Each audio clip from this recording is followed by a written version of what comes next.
Animación feita en Galicia que viaxa polo mundo. Entramos no taller de Oco Visual, contos que entran polos ollos.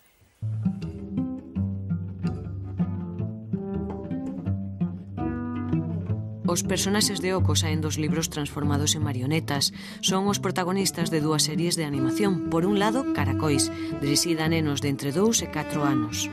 Bueno, Caracois está ambientado no xardín e todos estes animaliños de xardín pois son os que van facendo e tecendo todas as aventuras, non? Fala, pois eso, da amizade, dos sentimentos que pode ter un neno desa idade, das curiosidades, do descubrimento do mundo, do descubrimento dos perigos.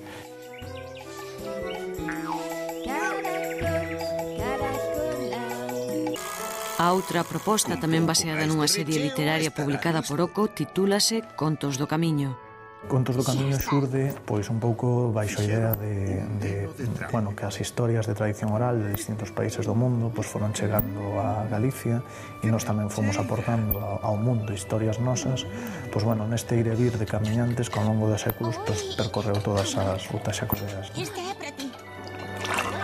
E así chegan os relatos de todos os continentes, pero sempre tendo Galicia como base de operacións.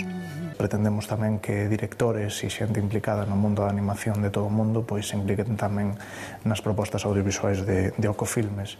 E para iso, bueno, pois traballamos con directores desde mexicanos, chineses, galegos, bueno, cataláns, de todo o mundo, non? Os ollos negros que observaban.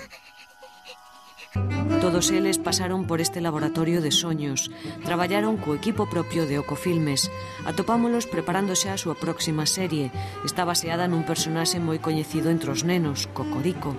Como as outras, está feita coa técnica de stop motion. O que facemos con marionetas, vamos movendo moi lentamente e pouco a pouco e sacando unha foto, outra foto, para que finalmente, cando vemos toda esa secuencia de imágenes dunha forma consecutiva, vemos ese efecto. Vamos, vemos unha sensación de movimiento, que realmente son foto fija.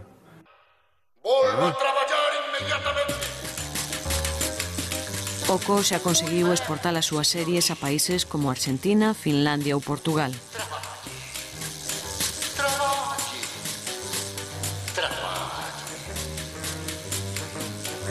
Que podo facer eu?